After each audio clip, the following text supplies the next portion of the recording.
Well, hi everyone. Jake here from IBPF. Thank you for joining today's webinar, Beyond Boundaries, Empowering Mothers of Adults with Bipolar Disorder.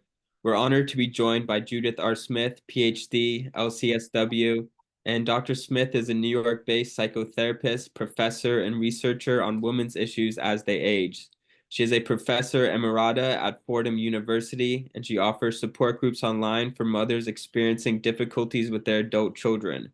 Her book, Difficult: Mothering Challenging Adult Children Through Conflict and Change, is based on a 3-year research project and brings to life the stories of 50 women, each over 60 years old, whose lives were drastically altered by becoming the default safety net for their adult kids. And to learn more, you can visit difficultmothering.com.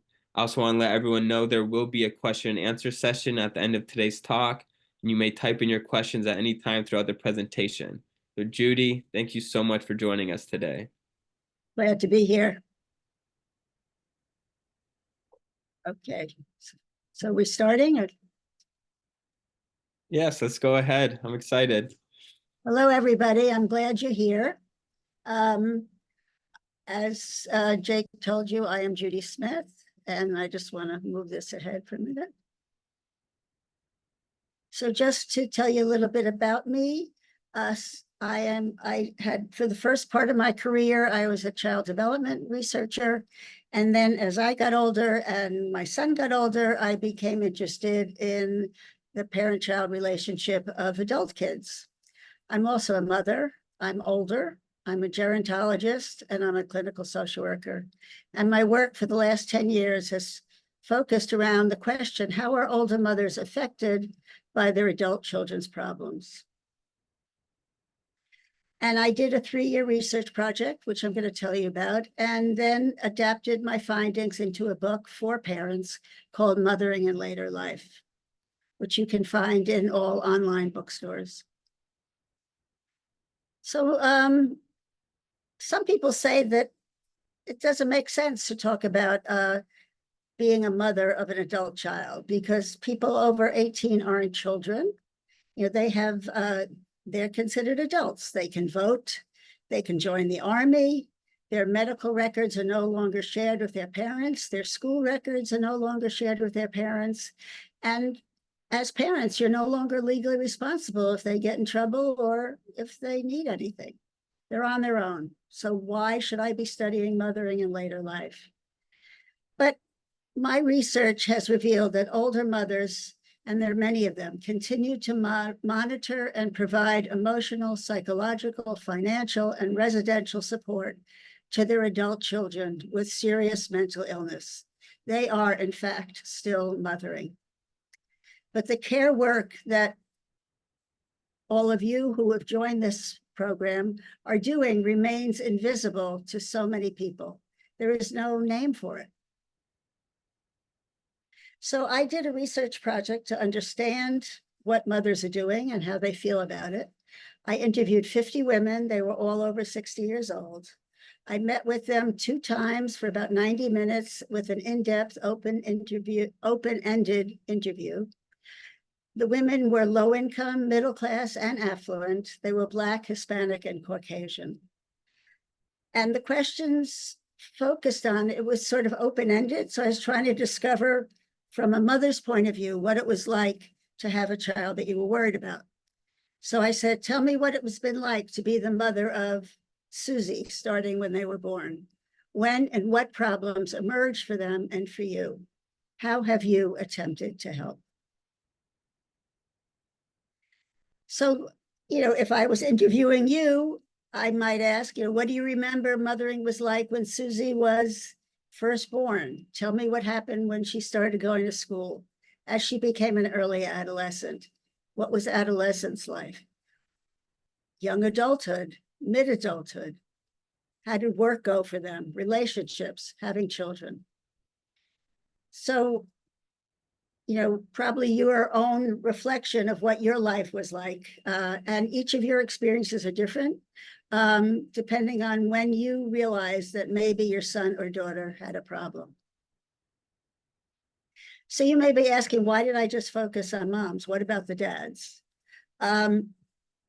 Partially, I did it for methodological reasons. When you're doing qualitative research, it's a small sample, and I couldn't control for the differences between gender. And I also, from my reading and my thinking as a feminist, really was convinced that parenting is not a gender neutral topic, that it's actually different for men and for women. So I focus just on women. If I was younger, I'd do a study with dads, but at the moment, that's what I'm going to talk to you about, is what I know about moms. So what's different about the work that I did in terms of mental health research is I'm focusing on the mother, not the person who had bipolar disease or schizophrenia. I shifted the lens away from the patient to the person who is the mother or the caregiver. And I was trying to understand the challenges that occurred for someone who was a parent to a son or a daughter who had a serious mental illness. But as I started doing this, and the more that I speak to people, I'm really shocked at how little attention has been given to the experience and the needs of mothers like you in this situation.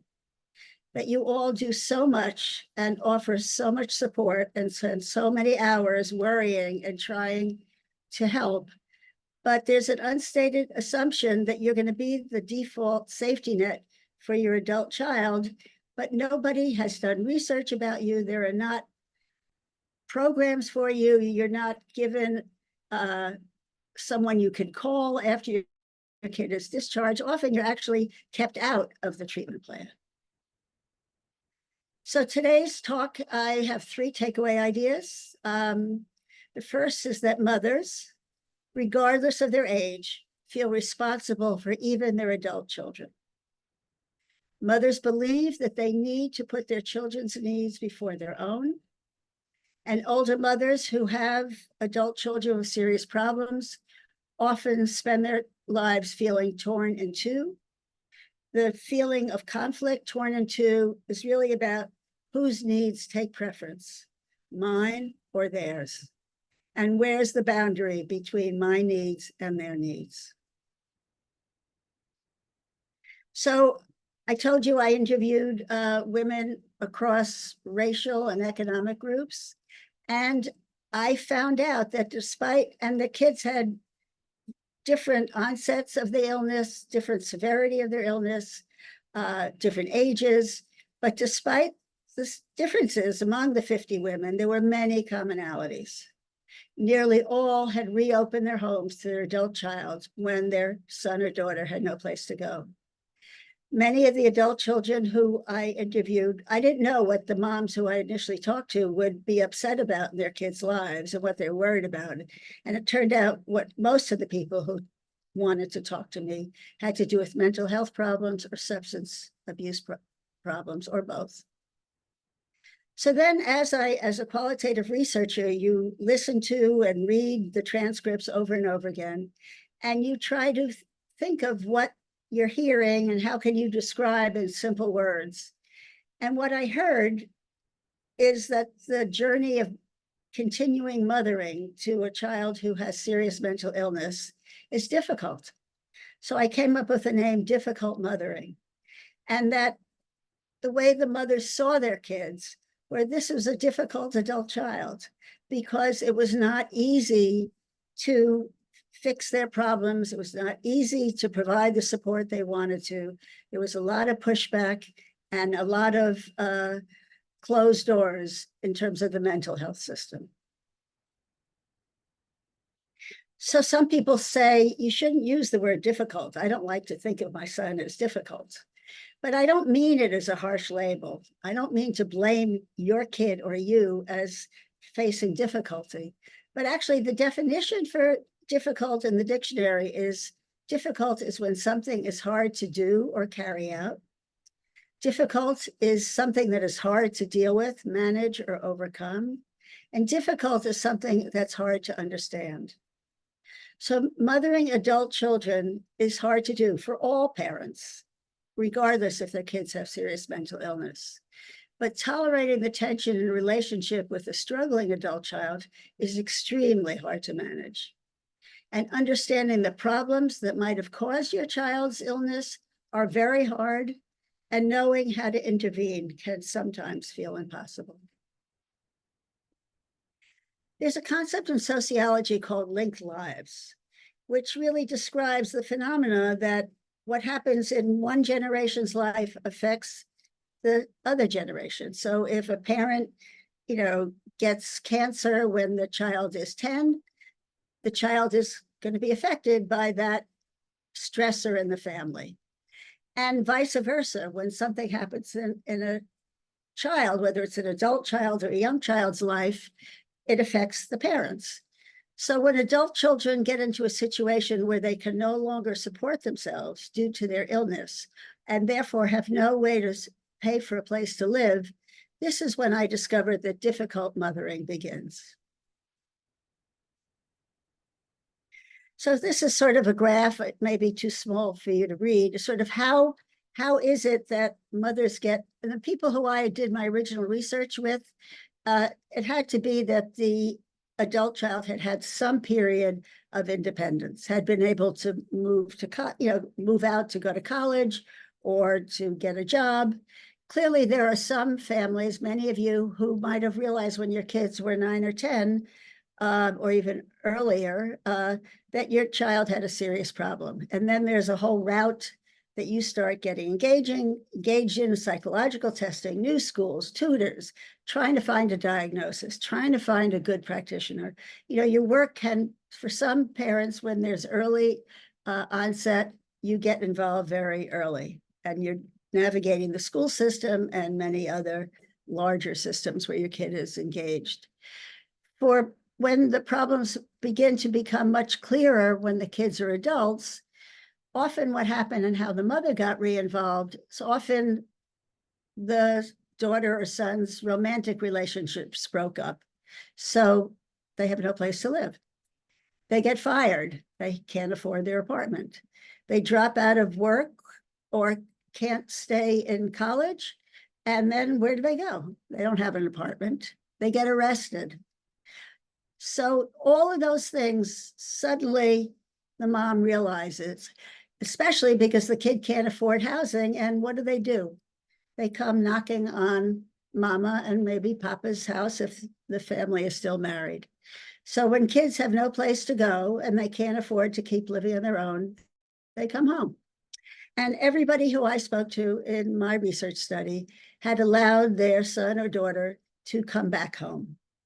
They all thought it was going to be temporary.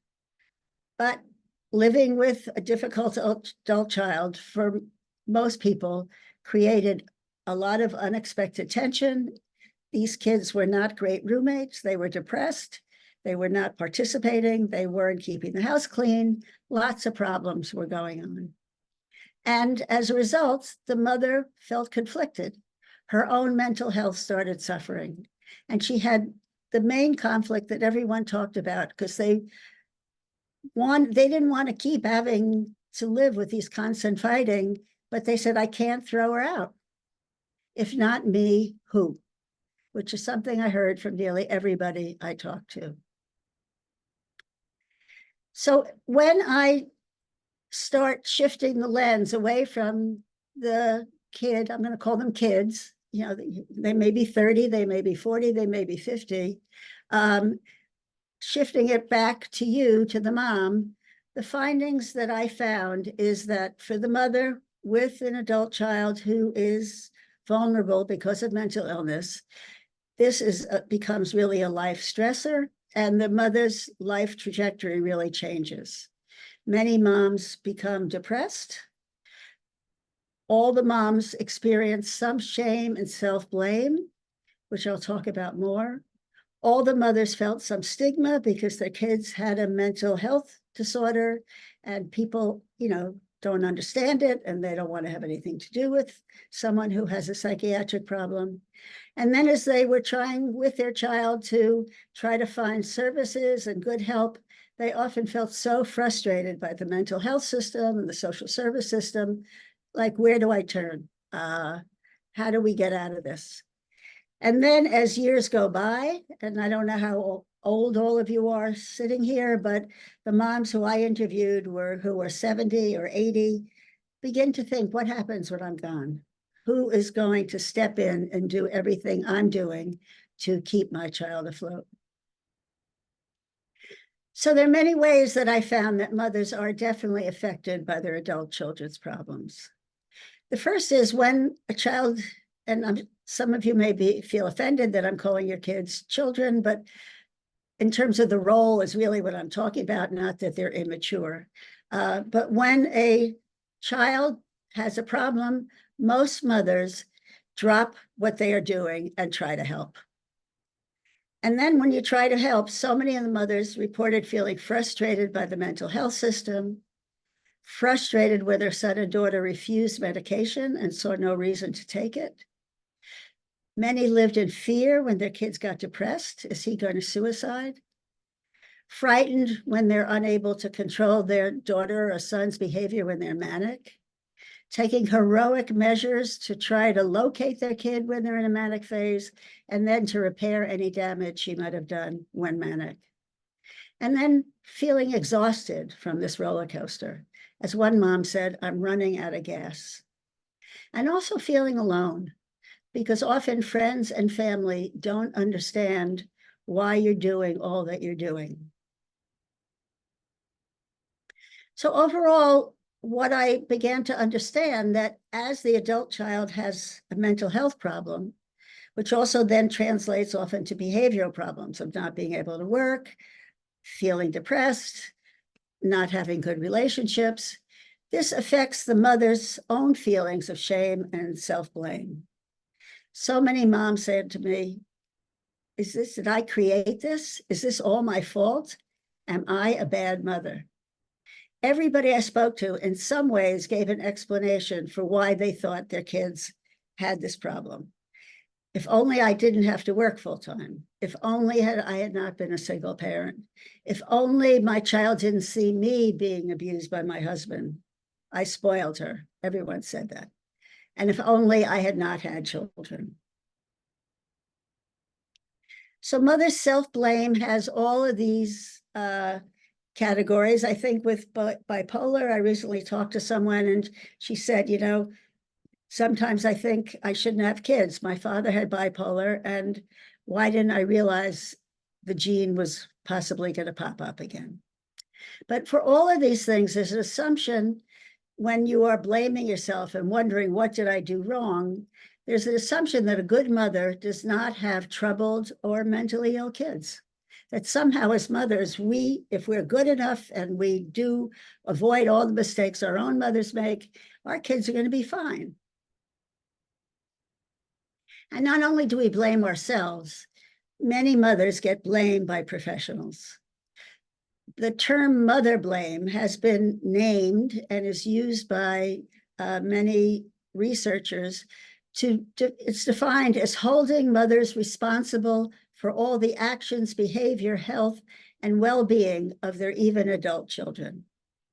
So I don't know if you've had this experience, but when many moms have described that when they reached out to help by family therapists, by nurse practitioners, when their kids had drug problems, going for help, what they found was the practitioner said, well, maybe you need some parenting help. Maybe you just need to lighten up and get a life of your own so you're not so focused on your kids. Maybe you need a class on setting better boundaries. So the assumption is that the mom is doing something wrong, otherwise there wouldn't be any problems. So since I heard over and over again, I feel like a bad mother because my kid is ill, it sort of raised the questions, well, what is a good mother? Well, in fact, in all cultures, not only ours, mothers are expected to be altruistic and when necessary, give up their own needs in order to feed and clothe their children. In our society, in our Western society, we are definitely expected to be there when our kids are in need. But we're also expected to give them a gentle push and ensure that they are able to be launched and can become separate from us. So these are conflicting messages that all parents have, not just parents of mentally ill kids. We're supposed to be there when our kids are in need, and we're supposed to foster their independence. So these sort of are two different things, which way you're supposed to go. So when there's a problem, trying to decide how you should respond, an underlying question is, how much do I give? How much should I interfere? How much should I try to help? Or maybe this time I should really stand back and let them have to pick up the pieces. Another way that the adult child's problems affects mother's sense of self is there's an enormous disappointment if your child's illness is interfering with their ability to work, continue their studies, continue fulfilling their dreams as an artist, a musician, a scientist. So there's real disappointment that mothers have if their kids' lives are really derailed by their illness, that you had hoped to see your child live up to their potential. And if you're doing all of this to try to support your adult child, there's also disappointment at the lack of reciprocity that so many mothers report. Somehow moms believe that I'm the mom. How can he treat me this way? How can my son be screaming horrible curse words at me? And I've let my daughter live in my house. How can she not be more grateful? How can she still be so angry at me? And with all of this, what I heard is many moms as they try to make sense of all this and live with it 1 year, 2 years, 3 years, it's hard to really keep your close friends and even to keep confiding in your family because so many people don't understand. And you often get what feels like unhelpful advice. It's suggestions that certainly you have thought of and probably tried 100 times. People may say, just learn to say no. Stop letting him use you. When are you going to start taking care of yourself? Don't baby her. Let her learn to stand on her own 2 feet. You need to learn to set healthy boundaries. Did you hear these things? Does it help? People told me over and over again that my friends don't seem to understand. I've stopped telling them the details. They see me as weak that my son is still living here. They see me as stupid that I'm paying for his apartment. They just don't know what to say if I try telling them what's going on. I feel so alone.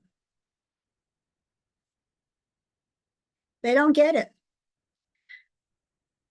One woman said, people make it sound so easy. My husband would say to me, let's just give them a choice. If you do this, then this happens.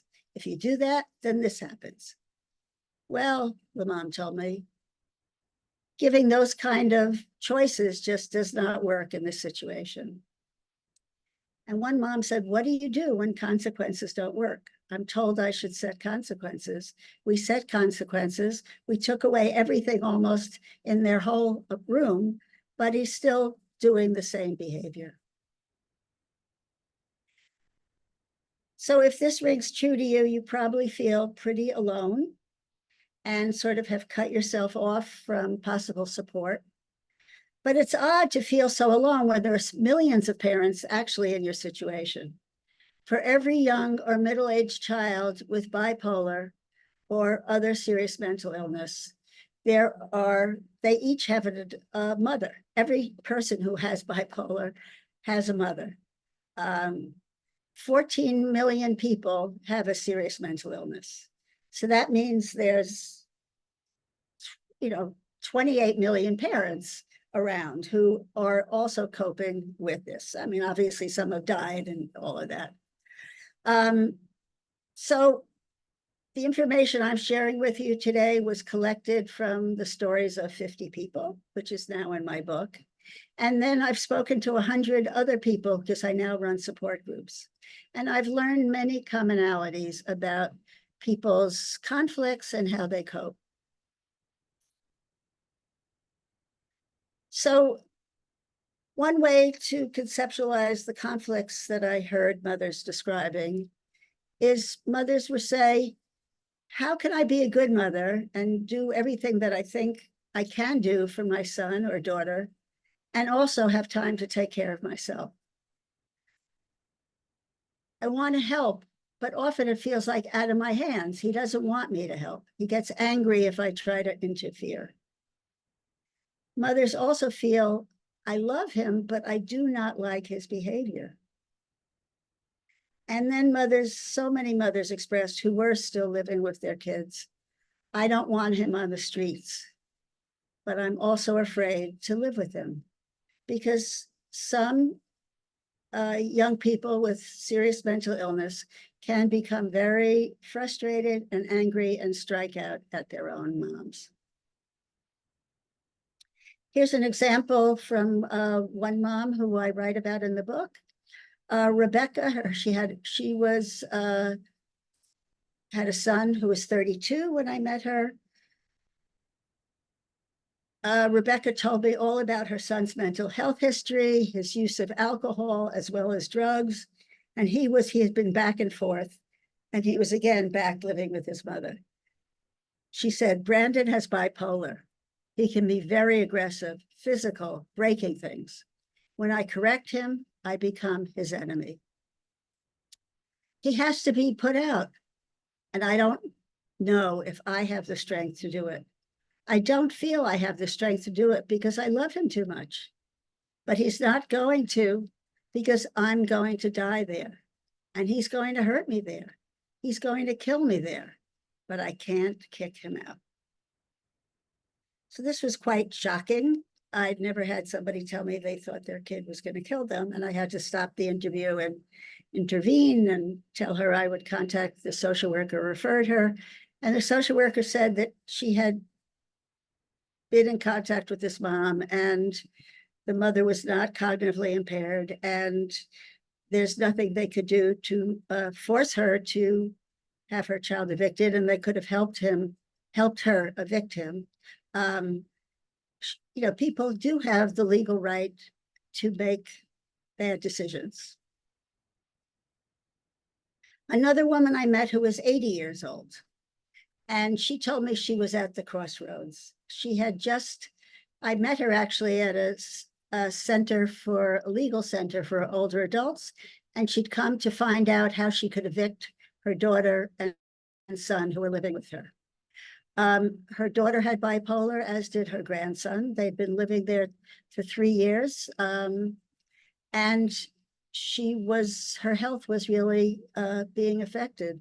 Her doctor had told her that she was an enormous health risk because of her high blood pressure, and she had to immediately eliminate the stress in her life. Well, we all know, and Faith knew, that the stress in her life was living and sharing her small apartment with her daughter and grandson.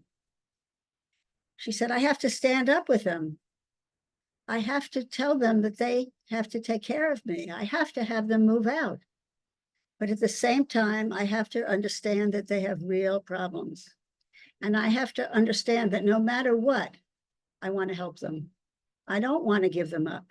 If I step back, something could happen to them, and I'll be sorry that I didn't continue to try to keep working with them.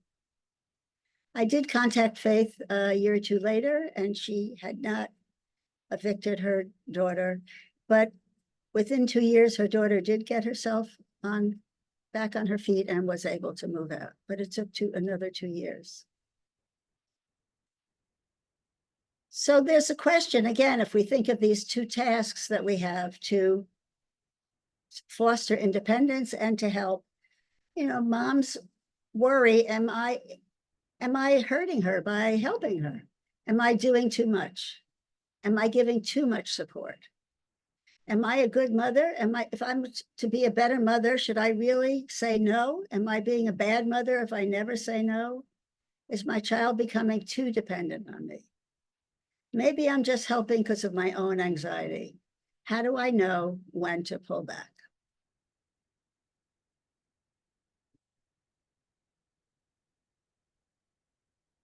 So this is really the situation when I talk about being torn in two, that as with Faith, as with Rebecca, people want to pull back and they don't want to pull back. On the one hand, moms describe needing to stop and take care of themselves. Things like, my money is running out, I just can't do this.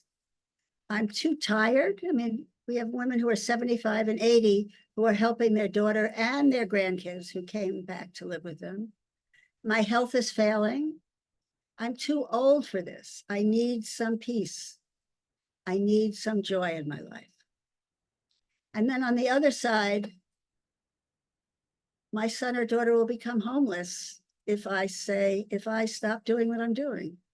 I won't be able to see my grandkids if I set real limits with my daughter. And then the other sentiment that I heard so often, if not me, who? I'm her mother. I'm his mother. He will not survive without me. But this pendulum is really what so many moms suffer from, is not being able to resolve where you want to be.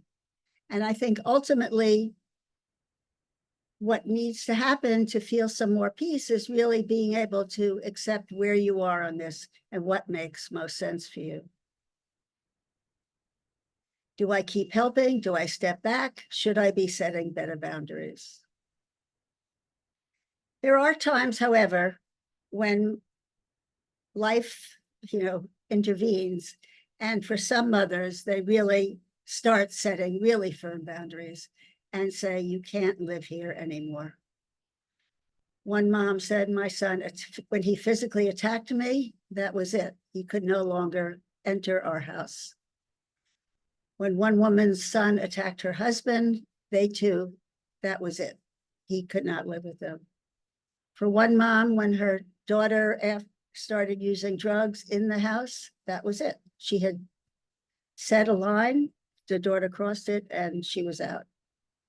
And then one mom said, I'm feeling like I can't do this anymore. I'm 69 years old. My husband and I have health problems. We keep bailing her out each time she has to move. We drive across country, get a rental car. We can't keep doing this.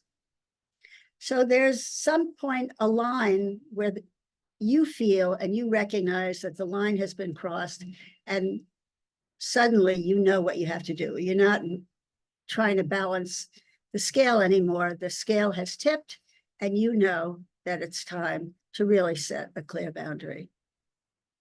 And sometimes it's the adult child who sets the boundary. One mom, Diane's son, was in a psychiatric hospital for a fairly long time. He had had a serious suicide attempt. And for 2 months, she'd moved to be near the hospital because he was quite hurt. She visited him daily. And after 2 weeks or 2 months, I think it was actually, of her visiting daily, her son said, I don't want you here anymore. I don't want you to come visit me. He said, my sister can visit, my cousins can visit, but not you. So the son was saying, enough, Mom. And this is what the mom said. I'm trying to set a boundary in my head to not get jerked around emotionally by him. The hospital staff wants me to be on the team, but I need to respect his wishes and still stay engaged. So she wanted to respect her son's wish and not take it as a personal affront. Yet she also wanted to abide by the staff's wish that she be on the team. So she stayed engaged, but she did not visit.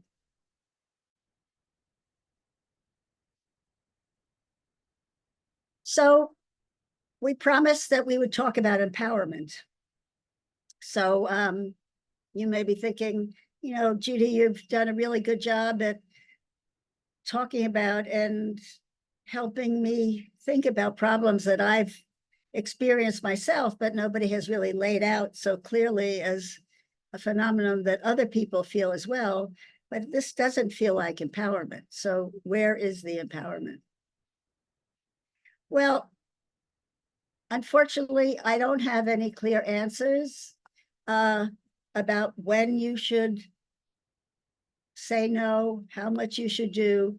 There's no one right way for how much or how little you should be doing for your child. I think people who assume that there are clear answers, just say no, stop enabling. I don't like the word enabling, or focus on yourself. That doesn't really necessarily speak to where you are, how many years you've been doing it, what's your health, what's your situation, and who you are, what's your history. So the fact that you're feeling torn and you don't know what to do is really expectable. You're a mom, you care about your child, you want to do all you can, but you also have your own needs and don't want to be hurt or taken advantage of.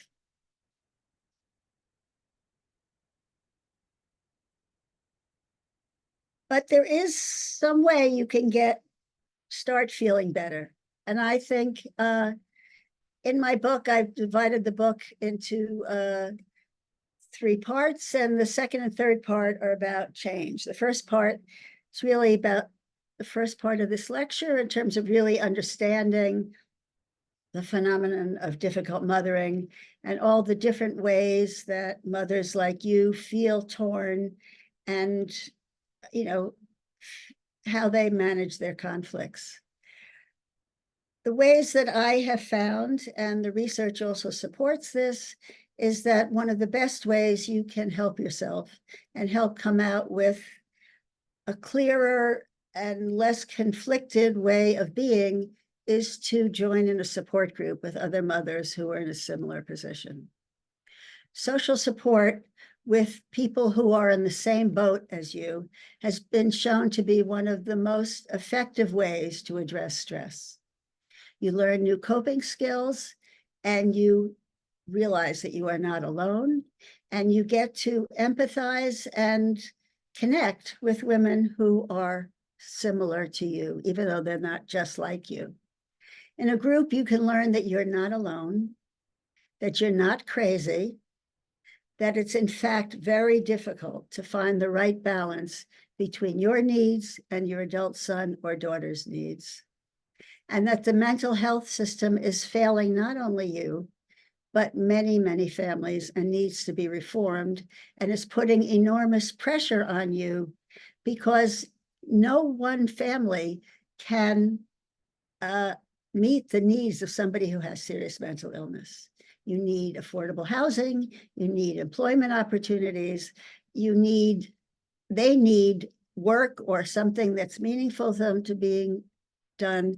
So in the group, you learn that being a mother of difficult child is hard for everyone. It's not just that you're weak or somehow your kid is particularly weird.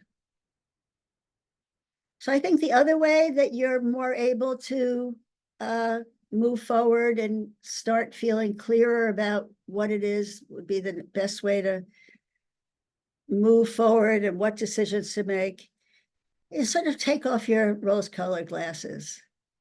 That you want to more clearly acknowledge your own experience and how you feel conflicted. You want to acknowledge how hard this struggle is for you. It's not just about how hard it is for your daughter or son, which obviously it's hard for them and in a different way. But somehow it's okay to say, this is hard for me. I know some moms, when they get my book, which is actually called Difficult, they hide it when their kid comes to visit because they don't want their kid to think that they think that their son or daughter is difficult. Some people told me I shouldn't have named the book Difficult, but this situation is difficult. And the more you can allow yourself to really acknowledge how hard it is for you, how alone you feel, how your child's illness is really affecting you, and that these problems are not going to go away, that you need a long-term solution for all of this, that you don't want the rose-colored glasses as often, oh, well, he's just home from college and this is a hard transition and soon things will be better. To really stop minimalizing what's going on and start really thinking more clearly what you're feeling. So please find people in the same situation and openly talk about your situation. Keeping all of this a secret, which is what so many families do. And that leads to your becoming isolated. And that kind of isolation is very dangerous. It's dangerous for your mental health. And it's also dangerous for the relationship because, especially if you're living with a child who's very aggressive, you don't want to be completely isolated because if a fight emerges, this can become, it can escalate and you don't want to have to call the police. It'd be much better if you had a safety plan with a friend or neighbor where you could call them if things start feeling unsafe.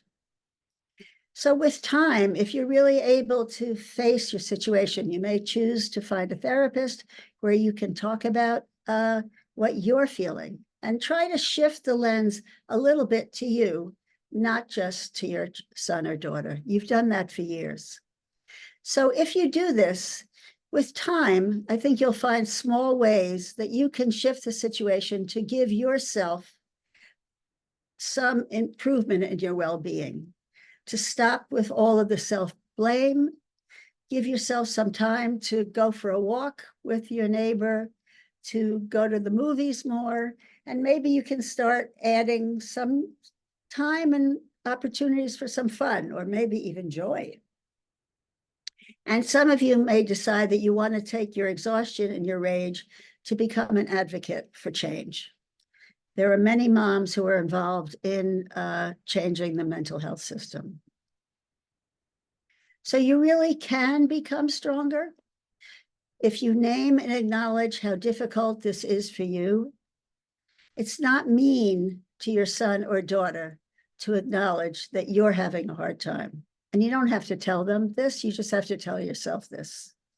So try connecting with people in a similar situation. Find ways to consider small changes that you can make. But just remember, you can only make change at your own pace. Nobody can tell you how fast you should do this or what you should be doing. But connecting with others will allow you to more clearly see how living with a loved one with a serious mental illness is difficult.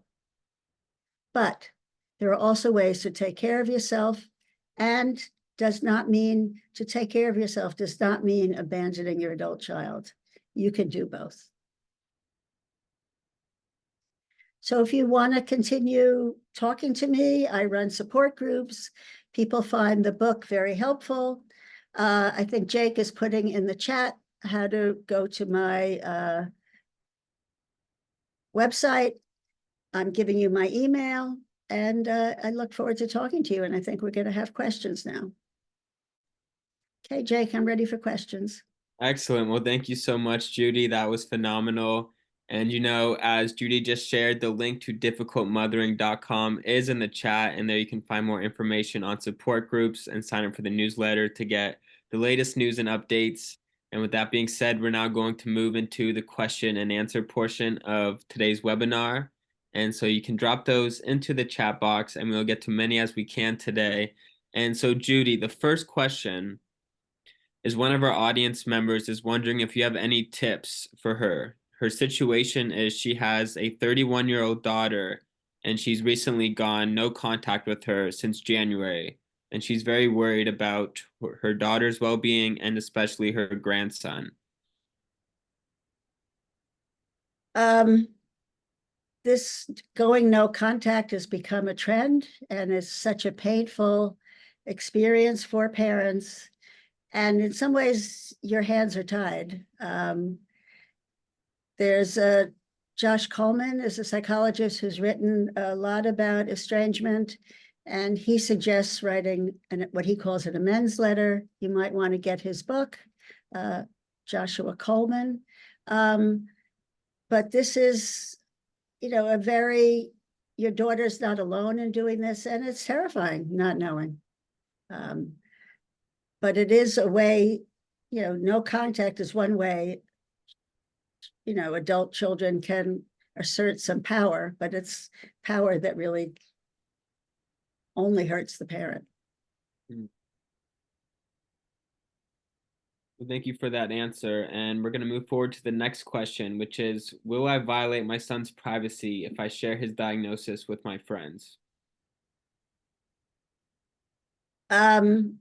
I don't think you necessarily have to say their exact diagnosis, but you can, one thing that I like about the term difficult is you can tell your friends, my son, he's difficult. He has a serious mental illness. You might be able to say he has bipolar or he's schizophrenic, but you don't necessarily have to give them the diagnosis. You can just saying, my son has a mental illness and it's really hard for me. Mm-hmm. So you can really talk about how it affects you instead of saying specifically what his diagnosis is. Well, thank you. And so we're going to move forward to the next question, which is, one of our audience members saw a video where you suggested rethinking the phrase, I just want my son to be happy. And she is wondering if you could expand on that or if you have any more tips similar to that. She has adult twin sons with bipolar disorder. I don't know what the quote she's pulling from, but I know moms have said to me, a woman in my group who has a son who has, a very serious history of mental illness and probably, will not go to college, even though he was very bright as a youngster. He hardly takes care of himself, but she now says that her goal, she's trying to really readjust her goals. And she feels like her goal right now, her grand wish is that her son could be happy, that he could be safe and that he could have some sense of, inner well-being. She's no longer hoping for college or grandchildren. She's hoping that he can find some peace based on where he is. So that may be what she's referring to. I'm not sure. That's great. And so our next question is actually a comment, and they want to thank you for how much your group has helped them and encourage other parents to join. And so the link is in the chat to learn more about that. And so Great. the next question is, how can I make my son sleep or cooperate when he is manic? You can't. If I had that magic tool, I'd be on channel 13 right now, but you don't have that power to get them to sleep if they're manic. Mm-hmm. So, if the two of you can try to maybe talk after the manic episode about what maybe would work next time, but unfortunately, you can maybe learn to know the signs, and if the two of you have the ability to really talk to each other, and if he's willing to listen to you, you might be able to intervene. But there's no magic potion to be able to control another person's behavior, especially if they're in a manic episode. Mm-hmm. Exactly. And so one mother wants to know if you have any tips on her situation. She is scared that, telling her child no will make them feel suicidal. Well, that's being torn in two. So I don't know what she's afraid of, but I think that's what so many moms like this woman experience. They're afraid that, if I know one mom described to me, her son had he was working and he got hurt on the job and he wanted to come back and live at the home because he was on crutches and he was there for a while, but was creating chaos again with his being back in the house. And she wanted to have him go back to his apartment. He had an apartment, but she was afraid if she told him, it's no fun having you here, you go back to your apartment, that he'd become depressed again. So, there's no answer which way it is. You have to really decide how important the no is and find a way to do it. And, if you're getting hurt, you have to say no. Hmm. And so our next question is, how do I get over disappointment at him not realizing his potential? You don't. You learn to live with it, and you accept that this is the unfair part of life that happened to him and happened to you. And you begin to appreciate what he has been able to accomplish. And it's very hard, because your son's friends are all getting married and, going to this college and that college. And, you have to help yourself begin to stop the comparison game and to not, everybody is different, and mental illness happens to some people, and it happens to 21 million people. Serious mental illness and mental health challenges happen to many more.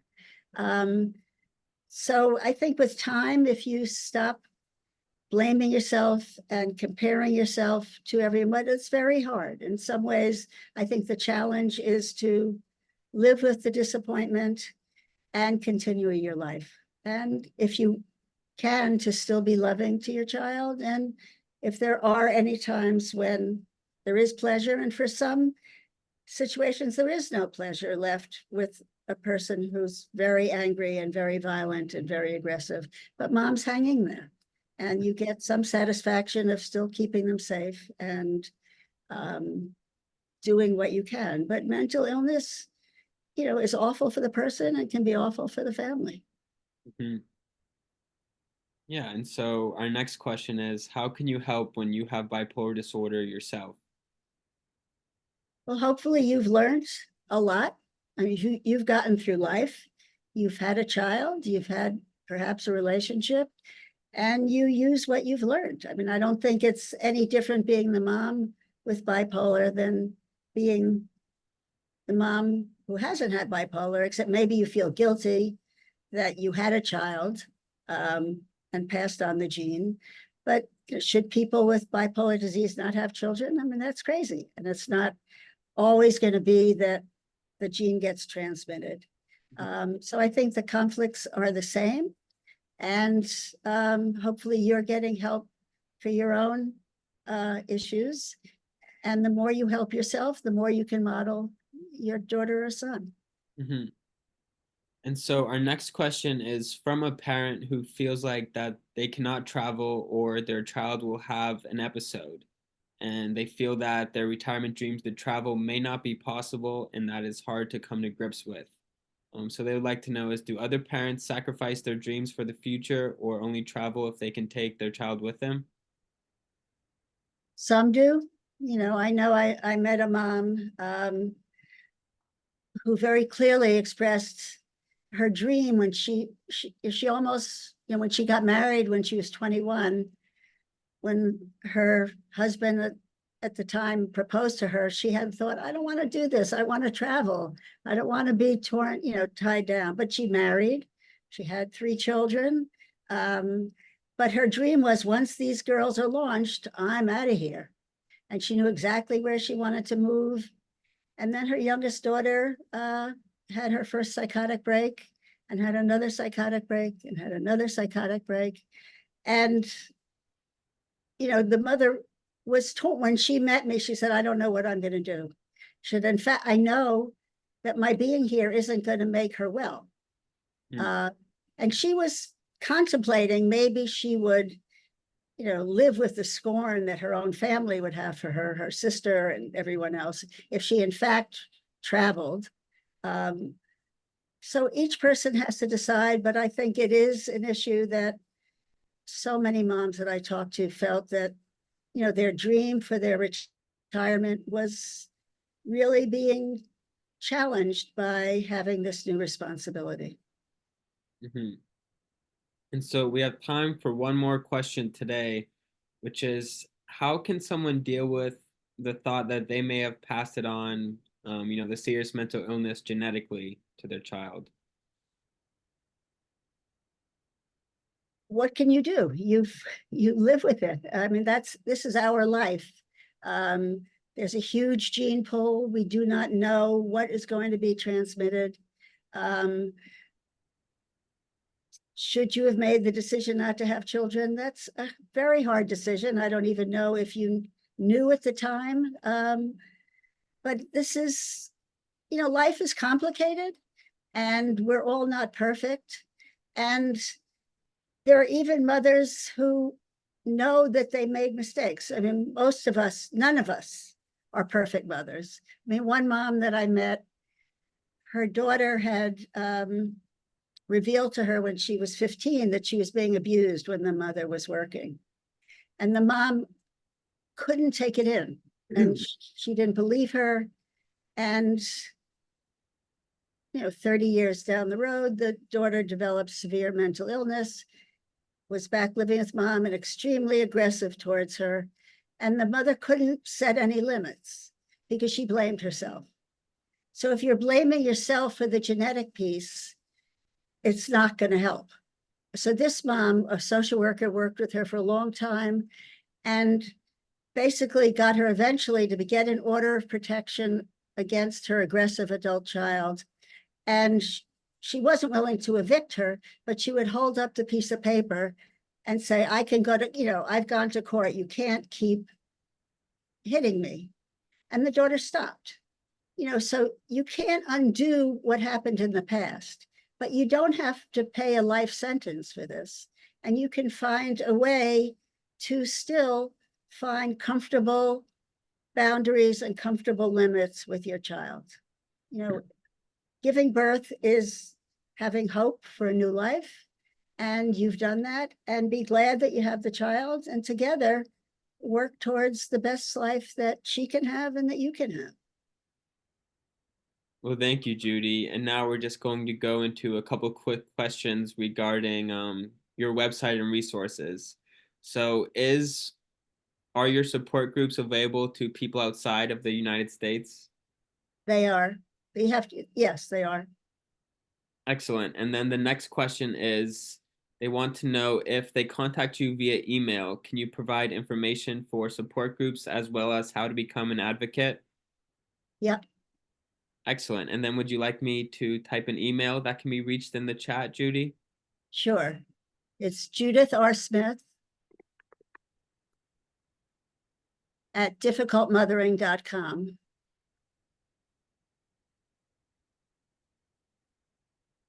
Excellent. So that email is now in the chat. You can reach out to her with those questions. And I also have a Facebook page. You only have to remember 2 words if you want to find me, difficult mothering. So if you go to Facebook and you look up difficult mothering, I have a Facebook page. So I hope people will contact me, and, I'd love to meet you, and hopefully some of you will want to join my groups. Well, excellent. And we have several other comments saying thank you and how helpful this was. And we here at IBPF would like to echo that. Judy, thank you so much for joining us today and bringing your expertise. This is amazing information for our audience to learn. And we're so excited for people to continue to view it. And you can even view the recording online at ibpf.org under our educational videos tab, as well as on our YouTube channel. And so I just want to thank everyone so much for attending. And Judy, do you have any closing comments you would like to make? No, I'm glad everyone came. I want to thank you for inviting me to do this presentation. And, I just think there's so many mothers and there's fathers who are suffering with this. And I am shocked at how little attention has been given to your needs. And I'm grateful that I've found something at this point in my life that I think has been helpful to people. And if you think I could be helpful to you, I am here. Mm-hmm. Well, that's amazing. And as always, have a great day, everyone. Visit ibpf.org for more resources. Thank you so much, Judy, and take care. Okay, thank you.